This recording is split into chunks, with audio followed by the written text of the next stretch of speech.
Hello friends, welcome to editorial analysis by simplified civil services. आज 17 दिसंबर को दो article discuss किए जाएंगे। दोनों आर्टिकल काफ़ी इंपॉर्टेंट है। फर्स्ट आर्टिकल जो डिस्कस करेंगे वो है what is the procedure for removing जजेस। बहुत इंपॉर्टेंट आर्टिकल है, प्रीलिम्स 2025 के लिए भी और मेंस में भी आपको ऐसे स्टैटिक क्वेश्चन पूछे जाते हैं, तो प्री और मीन्स दोनों के पर्सपेक्टिव से कवर करेंगे। नेक्स्ट आर्टिकल जो डिस्कस करेंगे वो है how does La Nina affect India's climate. ये तो बहुत ज़्यादा इंपॉर्टेंट है, हमेशा न्यूज़ में रहता है, प्रीलिम्स में बार बार रिपीट होने वाली थीम है। सो आपको पूछा जा सकता है प्री में भी और मेंस में भी, आपको डायरेक्टली स्टैटिक क्वेश्चन आ सकता है जीएस पेपर 1 में। ये दोनों आर्टिकल डिस्कस किए जाएंगे। जो भी इश्यूज़ होंगे आप कॉमेंट में डाल सकते हैं। अगर आपको हमारा एनालिसिस पसंद आ रहा है तो प्लीज़ लाइक करें, कॉमेंट करें, शेयर करें एंड सब्सक्राइब करें। आइए शुरू करते हैं हमारा आर्टिकल। हमारा फर्स्ट आर्टिकल है what is the procedure for removing जजेस। आर्टिकल द हिंदू में आया है। जीएस टू पॉलिटी मेंस के पर्सपेक्टिव से काफ़ी इंपॉर्टेंट आर्टिकल है। प्रीलिम्स के पर्सपेक्टिव से यार बहुत ज़्यादा इंपॉर्टेंट है। 2025 प्री में आपको इससे रिलेटेड क्वेश्चन पूछा जा सकता है। जो पॉइंट्स दिए हुए हैं उसे अच्छे से समझेंगे और नोट्स भी बना सकते हैं। वैसे तो आपने लक्ष्मीकांत में ये ऑलरेडी पढ़ा होगा। शुरू कर लेते हैं। सबसे पहले कॉन्टेक्स्ट देख लेते हैं, आखिर आया क्यों है। 55 MPs of the Rajya Sabha have submitted a motion for removing Allahabad high court जज justice Shekhar Kumar Yadav to the chairman of Rajya Sabha. So Rajya Sabha के 55 MPs ने एक मोशन सबमिट किया है।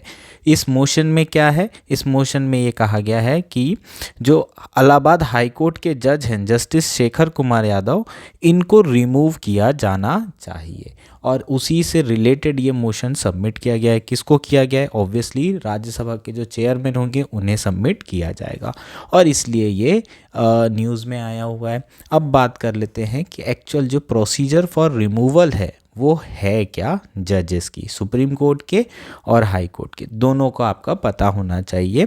Article 124 and 217 of the constitution, 124 और 217, ये दोनों आर्टिकल में प्रोसीजर दी हुई है कि किस तरीके से आप सुप्रीम कोर्ट के जज और हाई कोर्ट के जज को रिमूव कर सकते हैं।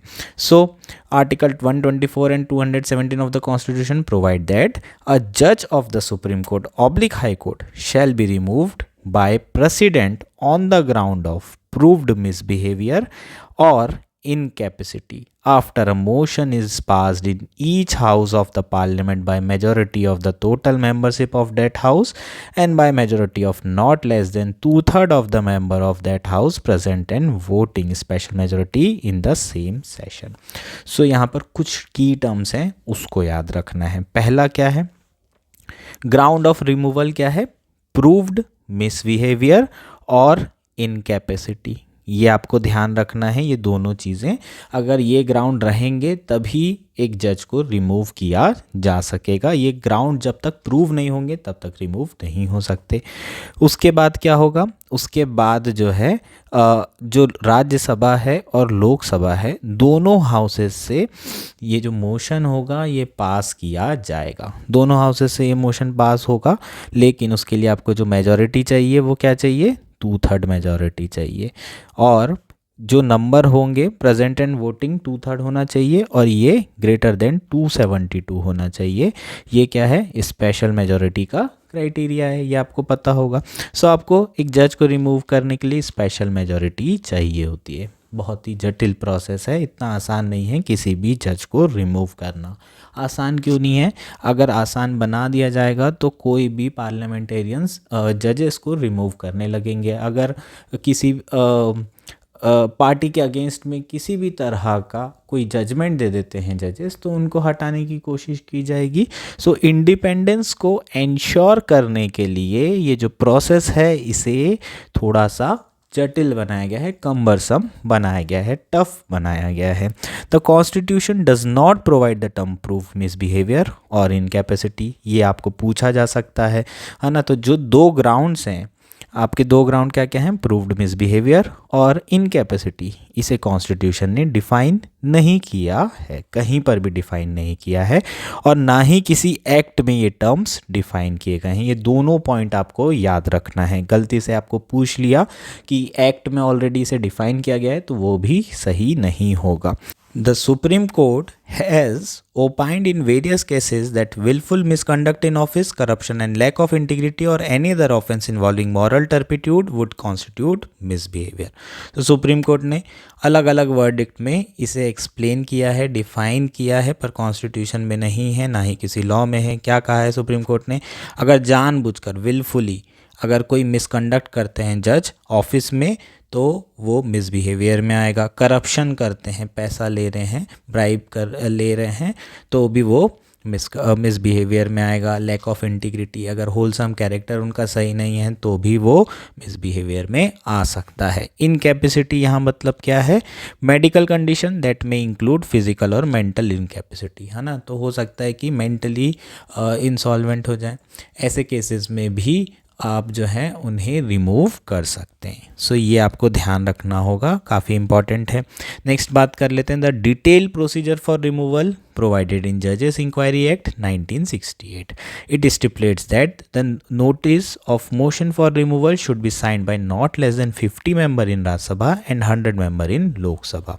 So जो Judges Inquiry Act है उसमें कंप्लीट प्रोसीजर दी है ना। अब यहाँ पर आपको क्वेश्चन कैसे पूछा जा सकता है, according to constitution the motion for removal should be signed by not less than 50 member in Rajya Sabha.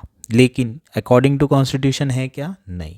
ये कहाँ दिया हुआ है, एक्ट में दिया हुआ है। तो ये छोटे छोटे जो पॉइंट्स हैं इसको आपको ध्यान रखना होगा, यहीं से क्वेश्चन बनते हैं और फिर गलतियाँ हो जाती है। चेयरमैन और स्पीकर में आफ्टर ड्यू कंसिडरेशन और कंसल्टेशन एडमिट और refuse to admit the motion. Chairman चाहे तो इसे एडमिट करे और अगर ना चाहे तो इसे रिफ्यूज़ भी कर सकता है, ये भी इंपॉर्टेंट पॉइंट है। अगर चेयरमैन ने इसे एडमिट कर लिया तो 3 मेंबर कमेटी कॉन्स्टिट्यूट की जाती है चेयरमैन के द्वारा। सुप्रीम कोर्ट और हाई कोर्ट के उसमें जजेस होंगे, डिस्टिंग्विश्ड जूरिस्ट होंगे। फिर ये जो 3 मेंबर कमेटी होगी ये प्रॉपर इन्वेस्टिगेशन करेगी। अगर उन्होंने जज को निर्दोष दे दिया तो फिर आगे वोटिंग नहीं होगी। अगर ये 3 मेंबर कमेटी ने इन्वेस्टिगेट किया और जज को गिल्टी पाया मिसबिहेवियर और इनकैपेसिटी के लिए तो फिर ऐसे केस में जो मोशन होगा वो आगे बढ़ेगा और फिर वोटिंग शुरू होगी और उसके बाद स्पेशल मेजॉरिटी से अगर दोनों हाउस से पास होता है उसी केस में प्रेसिडेंट फाइनली क्या करेंगे, जज को रिमूव करेंगे। ये कंप्लीट प्रोसीजर थी। होपफुली ये सारी चीज़ें क्लियर है। करंट इशू क्या है, justice Yadav made communally charge remarks while speaking at an event organised by Vishwa Hindu परिषद। सो जो जस्टिस यादव जी हैं उन्होंने एक स्टेटमेंट दिया था जो कि विश्व हिंदू परिषद के एक इवेंट में स्टेटमेंट दिया गया था और कम्युनली चार्ज स्टेटमेंट था। उन्होंने कहा था कि country would be run according to the wishes of majority. ठीक, उनके ये स्टेटमेंट थे कि कंट्री जो है मेजॉरिटी की विशेस पे ही रन होना चाहिए। The restatement of values of judicial life adopted by supreme court in 1997 and followed by all high court mandates that behaviour and conduct of member of the higher judiciary must reaffirm people faith in impartiality of judiciary. So एक reinstatement of value of judicial life 1997 में adopt किया गया था। Basically एक तरीके से ये code of conduct है जो कि सुप्रीम कोर्ट के द्वारा अडॉप्ट किया गया था और बाकी हाई कोर्ट भी इसे फॉलो करते हैं, जिसमें क्लियर कट ये कहा गया है कि जितने भी मेंबर्स हैं, जितने भी जजेस हैं, उनका बिहेवियर और कंडक्ट बिल्कुल ऐसा होना चाहिए जिसके थ्रू जुडिशरी की जो रिस्पेक्ट है वो बनी रहे और उसकी इम्पार्शलिटी भी इंश्योर हो। ऐसा नहीं होना चाहिए कि जुडिशरी पार्शियल दिखाई दे। ऑफिस की रिस्पेक्ट करना बहुत ज़्यादा ज़रूरी है। द जजेस should not commit any act of omission और commission that is unbecoming of high office they occupy. Next point है 2006 में जो पार्लियामेंट है उसमें एक बिल पेश किया गया था, इंक्वायरी बिल 2006, और ये पास नहीं हो पाया था। लेकिन इस बिल में जो मिसबिहेवियर है उसे डिफाइन करने की कोशिश की गई थी और उसके साथ साथ छोटे छोटे माइनर मेजर भी इम्पोजिशन करने के लिए प्रपोज किया गया था, जैसे कि वार्निंग इशू करना या पब्लिक प्राइवेट सेंसर करना, withdrawal of judicial work for a limited time, इस तरह के कुछ मेजर्स दिए गए थे, है ना। अब हर चीज़ के लिए जज को रिमूव नहीं कर सकते, तो किसी न किसी तरह का पनिशमेंट देने के लिए ये लॉ बनाया गया था, लेकिन ये लॉ पास नहीं हो पाया था और एक्ट नहीं बन पाया था। अब क्या किया जा सकता है? The stringent process with the requirement of special majority in both houses is resulting in a non removal of जजेस even after having been found guilty of misbehaviour by the inquiry committee. Inquiry committee ने guilty मान लिया, है ना। उसके बाद क्या होगा? वो मोशन वोटिंग के लिए जाएगा, लेकिन ज़्यादातर ऐसा होता है कि 2/3 मेंबर का सपोर्ट ही नहीं मिलता है और जज को रिमूव करना पॉसिबल नहीं होता। इस केस में भी यही होने वाला है। राज्यसभा के जो चेयरमैन होंगे वो नोटिस ऑफ मोशन को एक्सेप्ट ही नहीं करेंगे और इनका रिमूवल पॉसिबल नहीं है। आज तक किसी भी जज का रिमूवल नहीं हुआ है अभी तक के, कम्बरसम प्रोसेस होने के कारण। बेटर क्या है? बेटर ये है कि जो 2006 में जो बिल लाया गया उसी तरह का बिल, या फिर सुप्रीम कोर्ट खुद जो है इस तरह की गाइडलाइंस लाए जिसके थ्रू कुछ स्मॉल पनिशमेंट मेजर्स होने चाहिए, जिसके थ्रू जजेस के कंडक्ट को कंट्रोल किया जाए। ठीक, जो जस्टिस यादव हैं उन्हें सुप्रीम कोर्ट की कोलिजियम्स के सामने जो है अपीयर होना है। सुप्रीम कोर्ट ने थोड़े कड़ा रुख अपनाया है इसमें, और वो कोलिजियम के सामने अपीयर होंगे और अपना स्टैंड क्लियर करेंगे, उनका स्टैंड क्या है इस पर्टिकुलर स्टेटमेंट को लेके। ये हमारा कंप्लीट आर्टिकल था। होपफुली ये आर्टिकल आपको क्लियर है। ये वाला जो आपका पॉइंट्स हैं ये मेंस के पर्सपेक्टिव से इम्पॉर्टेंट है, और जितने भी कॉन्स्टिट्यूशन वाले और लॉ से रिलेटेड पॉइंट हैं वो आपको प्रीलिम्स में पूछे जा सकते हैं। हमारा नेक्स्ट आर्टिकल है how does La Nina affect India's climate. ये आर्टिकल द हिंदू में आया है। GS1 ज्योग्राफी मेंस के पर्सपेक्टिव से इम्पॉर्टेंट है, प्रीलिम्स के पर्सपेक्टिव से तो बहुत ही ज़्यादा इम्पॉर्टेंट है। प्रीलिम्स में काफ़ी टाइम हो गया है, लीनो लानिना के ऊपर क्वेश्चन नहीं आए हैं, चांसेस हैं कि आपको 2025 में पूछा जाए। कॉन्टेक्स्ट देख लेते हैं सबसे पहले, न्यूज़ में क्यों है। While the La Nina was expected to emerge by July this year, it is yet to. The IMD now expect a La Nina to set it in by late 2024 or early 25 plus a milder winter due to this delay. ऐसा उम्मीद लगाई जा रही थी कि 2024 जुलाई तक ला Leena emerge हो जाएगा। ऐसी उम्मीद क्यों लगाई जा रही थी? क्योंकि 2023 का जो साल था वो एल नीनो का था, जो कि इसका काउंटर पार्ट है। जब भी एल नीनो आता है उसके बाद ला लीना इमर्ज होता ही है, ऐसा पैटर्न हमने देखा है। ये उम्मीद लगा रहे थे कि जुलाई तक के ला लीना इमर्ज हो जाएगा, लेकिन अभी तक ऐसा नहीं हुआ है। अभी एक्सपेक्ट किया जा रहा है IMD डिपार्टमेंट के द्वारा कि ला लीना जो है या तो दिसंबर 2024 में आए, जिसके चांसेस ऑलमोस्ट 50% के अराउंड है, या फिर 2025 जनवरी फरवरी तक ये आ पाएगा। ठीक, अब ला लीना होता क्या है ये इम्पॉर्टेंट है, इसे समझना ज़रूरी है। La Nina, a phase of the El Nino southern oscillation, occurs when region of the Pacific Ocean, ये पहला टर्म है Pacific ocean, between Indonesia and southern America is cooler than usual. It's counterpart El Nino represent a warming of the same region. यह क्या कह रहा है, आपका जो साउथ अमेरिका है और यहाँ पर आपका इंडोनेशिया हो गया, इसके बीच में जो पैसिफिक ओशन का रीजन है, ये रीजन जनरली अगर यूजुअली यहाँ पर जो टेम्परेचर रहता है इससे अगर कोल्डर हो जाता है, इसमें टेम्परेचर गिर जाता है तो ला लीना इमर्ज होता है। अगर ये रीजन में टेम्परेचर इंक्रीज हो जाता है, ये रीजन वार्म हो जाता है, तो एल नीनो इमर्ज होता है। पहले एल नीनो इमर्ज होता है, इसका मतलब यहाँ पर जो पानी होगा वो यूजुअली जो टेम्परेचर रहता होगा, अगर 10 डिग्री है उससे ज़्यादा हो गया है, 11-12 डिग्री हो गया है, तो एल नीनो फेनोमेना आएगी। और अगर टेम्परेचर गिर गया है, 9 डिग्री के अराउंड हो गया है 10 की जगह, तो यहाँ पर ला लीना। ये एक एग्जाम्पल है, एग्जैक्ट टेम्परेचर ऐसा नहीं होता है, ये आपको याद रखना है। This two phases significantly influence global atmospheric circulation and weather pattern. जब भी ये फेजेस आते हैं तो जो ग्लोबल वेदर पैटर्न है वो बहुत ज़्यादा बदल जाता है। During La Nina years India receive normal और above normal rainfall during the monsoon season, yet the same phenomena causes droughts in Africa and intensify hurricanes over the Atlantic ocean. So अगर La Nina आता है तो इंडिया के लिए तो बहुत अच्छी बात है, क्योंकि अपने यहाँ बढ़िया पानी गिरता है, मॉनसून जो है वो नॉर्मल मॉनसून होता है या फिर ज़्यादा पानी भी गिर सकता है, अबव नॉर्मल मॉनसून भी हो सकता है। तो इंडिया के लिए तो खुशखबरी रहती है जब भी लालिना आता है। लेकिन ऐसे कुछ रीजन हैं, जैसे कि अफ्रीका का जो रीजन है वहाँ पर ड्रॉट देखने को मिलते हैं। इसके अलावा अटलांटिक ओशन में जो हरिकेन्स हैं वो भी उसकी इंटेंसिटी भी बहुत ज़्यादा बढ़ जाती है। ठीक, सो ये हमें लालिना में देखने को मिलता है। इसके कन्वर्सली एल नीनो की अगर बात करें तो जो एल नीनो है वो इंडिया के लिए अच्छा नहीं है। जब भी एल नीनो आया 2023 में, तो जो रेनफॉल है वो प्रॉपर नहीं हो पाई और फिर एग्रीकल्चर को बहुत ज़्यादा नुकसान होता है, प्राइसेस इंक्रीज़ होते हैं नॉल।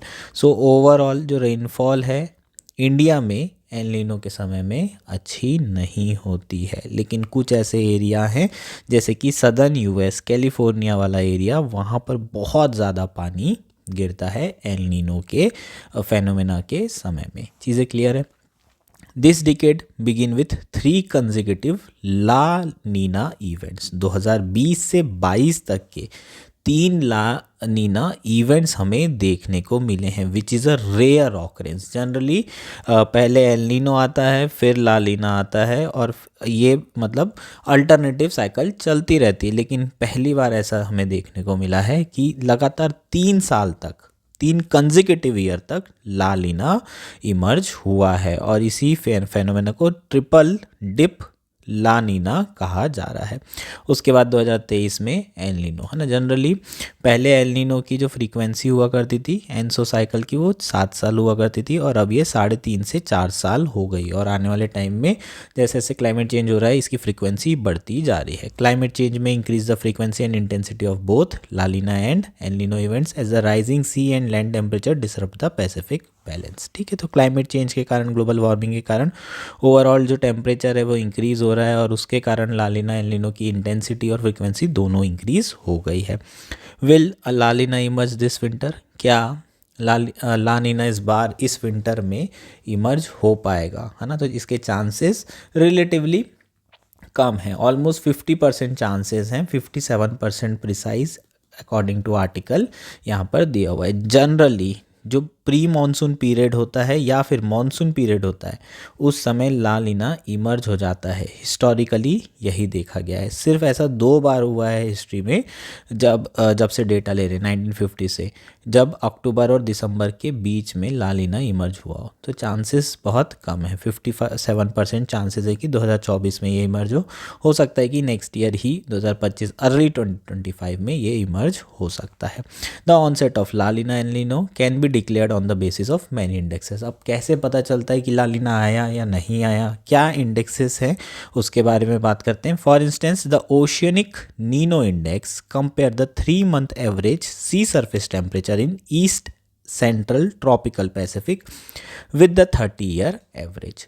ठीक, तो यहाँ पर ओशियनिक नीनो इंडेक्स का इस्तेमाल किया जा रहा है। प्रीलिम्स के लिए इंपॉर्टेंट है, आपको ये लाइन पूछी जा सकती है ना। ये बोल सकते हैं कि ओशियनिक नीनो इंडेक्स के थ्रू क्या किया जाता है, एल नीनो और ला नीना आए हैं या नहीं, इमर्ज हुए या नहीं, इसका पता लगाया जा सकता है। इस तरह का कुछ चीज़ें आपको पूछी जा सकती है। इसमें क्या होता है, हम 3 मंथ का एवरेज सी सरफेस टेम्परेचर क्या करते हैं, ऑब्वियसली मेजर करेंगे, और जो 30 साल का एवरेज है उससे कंपेयर करेंगे। मान लीजिए कंपैरिजन किया और दोनों में जो डिफरेंस है वो 0.5 डिग्री या फिर उससे अधिक आया, तो समझ जाओ कि एल नीनो है। अगर -0.5 डिग्री या उससे कम आया तो समझ जाओ कि ला नीना है। करेंटली बात करें तो करेंटली जो टेम्परेचर है वो -0.3 डिग्री है। -0.3 डिग्री से जब -0.5 डिग्री तक पहुंचेगा, उसी के बाद डिक्लेयर किया जाएगा कि भाई ला नीना आ चुका है, अदरवाइज नहीं, है ना। तो फुल फ्लेज ला नीना अभी तक नहीं आया है, ये हम कंक्लूड कर सकते हैं अकॉर्डिंग टू दिस इंडेक्स। चीज़ें क्लियर है ना। अब इंडिया की जो करंट सिचुएशन है उसके बारे में बात कर लेते हैं। जैसे बेंगलोर है, हैदराबाद है, ये सदर्न सिटीज़ में जो टेम्परेचर है वो लगातार गिर रहा है। इस बार जो विंटर्स हैं यहाँ के साउथ इंडिया के, वो थोड़े कोल्ड हैं यार, है ना। जनरली ऐसा होता नहीं, आप साउथ में चले जाओ विंटर्स में बहुत मस्त मौसम होता है, गोवा जाते हैं लोग, है ना। दिसंबर में आपने देखा होगा सनबर्न के लिए, सनबर्न फेस्टिवल हो रहा है, गोवा जा रहे हैं। उसका मेन पर्पस क्या होता है कि ठंडी रहती नहीं है और नॉर्थ में बहुत ठंडा होता है। लेकिन इस बार ये हो रहा है कि बेंगलोर और हैदराबाद जैसी सिटीज़ में भी जो यूजुअली टेम्परेचर होता है उससे टेम्परेचर गिरा हुआ है। नॉर्थ इंडिया की बात करें तो यहाँ पर अभी तक के विंटर आया ही नहीं था, अभी अभी थोड़ी सी ठंड बढ़ी है, लेकिन अभी यहाँ पर जो विंटर है वो डिले हो रहा था। कुछ लोगों का कहना था कि भाई ला नीना के कारण ये हो रहा है, लेकिन अभी हमने देखे ONI वैल्यूज़ में कि अभी फुल फ्लेज ला नीना नहीं आया है, ठीक है। N analysis of meteorological data has revealed that while La Nina winter feature colder night compared to El Nino, daytime temperature tend to be higher, ठीक। सो एक डेटा के हिसाब से ला नीना में अगर ला नीना इमर्ज हो जाता है तो विंटर्स में जो टेम्परेचर होते हैं नाइट के वो बहुत ज़्यादा कोल्ड होता है, बहुत ज़्यादा कम होता है टेम्परेचर, और डे टाइम जो टेम्परेचर होता है वो हाई होता है। ये एक रिसर्च से पता चला है। Meteorological parameters like wind speed and planetary boundary layer height, the lowest atmospheric layer, directly influenced by the land atmosphere interaction, also vary during ENSO phases affecting air quality. So जो meteorological parameter हैं जैसे कि wind speed हो गया, planetary boundary layer height, ये जो meteorological parameters हैं ये एल नीनो साइकिल के समय में, ला नीना साइकिल के समय में क्या होते हैं, वेरी करते हैं। जनरली ये पाया गया है कि जब भी ला नीना आता है तो विंटर्स में जो विंड की स्पीड है वो फास्ट हो जाती है। विंड की स्पीड अगर फास्टर हो जाएगी तो इसका बेनिफिट क्या होगा, जितने भी ग्राउंड में पॉल्यूटेंट्स हैं वो क्या हो जाएंगे, वो विंड डिस्पर्स कर देगी, तो पॉल्यूशन के चांसेस हमें कम देखने को मिलेंगे। इस विंटर में हो सकता था अगर ला नीना आ जाता तो उतना ज़्यादा पॉल्यूशन दिल्ली वालों को नहीं सहना पड़ता, लेकिन ऐसा हुआ नहीं है, फुल फ्लैश ला नीना नहीं आया है एंड देयरफॉर यहाँ पर पॉल्यूशन बहुत ज़्यादा बढ़ गया है। AQI इंडेक्स दोबारा से 400 के ऊपर पहुँच चुका है। सो विंड स्पीड जनरली विंटर में अगर ला नीना इमर्ज हो चुका है तो क्या होगी, इंक्रीज हो जाएगी। वहीं जो दूसरा टर्म है वो है प्लैनेटरी बाउंड्री लेयर हाइट। ये प्लैनेटरी बाउंड्री लेयर हाइट क्या हो जाती है, लोअर हो जाती है। ये क्या है, इसका मतलब समझना ज़रूरी है। ये लोवेस्ट एटमॉस्फेरिक लेयर है, लोवेस्ट एटमॉस्फेरिक लेयर है जो कि किससे इंटरेक्ट करती है, लैंड एटमॉस्फेयर इंटरेक्शन करती है ना। तो लैंड में मान लो कोई भी पॉल्यूटेंट है वो सारे के सारे कहाँ पहुँच जाते हैं, इस पर्टिकुलर लेयर में पहुँच जाते हैं। अगर इसकी हाइट बहुत कम हो जाए तो जितने भी पॉल्यूटेंट्स होंगे यहाँ पर ग्राउंड में, है ना, और यहाँ पर सारे पॉल्यूटेंट फंस जाते हैं इस पर्टिकुलर लेयर में, इसकी हाइट अगर कम हो जाती है तो पॉल्यूशन बहुत ज़्यादा बढ़ जाता है। और ये कब होता है, ला नीना में ये चीज़ भी होती है। ये जो हाइट होती है प्लैनेटरी बाउंड्री लेयर हाइट, ये कम हो जाती है और पॉल्यूशन बढ़ सकता है। इसके साथ साथ विंटर्स भी बहुत ज़्यादा कोल्ड होते हैं तो ऑब्वियसली लोग लकड़ियाँ जलाएंगे, बायोमास यूज़ करेंगे, उससे भी एयर पॉल्यूशन बढ़ जाएगा। सो दो ऐसी चीज़ें जिससे एयर पॉल्यूशन बढ़ता है, लेकिन इसके इम्पैक्ट को नलीफाई करने के लिए विंड स्पीड बहुत हाई होती है और ओवरऑल जो एयर क्वालिटी है वो ला नीना में विंटर्स में बेहतर होती है। ये हमारा जो है ऑलमोस्ट कंप्लीट आर्टिकल था। अब ला नीना अगर जनवरी में आ जाता है तो जो 2025 के मॉनसून होंगे वो इंडिया के लिए बहुत अच्छा होगा, रेनफॉल अच्छी आएगी और फार्मर्स के लिए भी ये अच्छी न्यूज़ है। सो ये ला नीना जल्द से जल्द जनवरी या फरवरी तक हम उम्मीद कर सकते हैं कि आ जाए, और अगर आ जाता है तो नेक्स्ट ईयर बहुत अच्छा होने वाला है in terms of production of crops. ये हमारा कंप्लीट आर्टिकल था।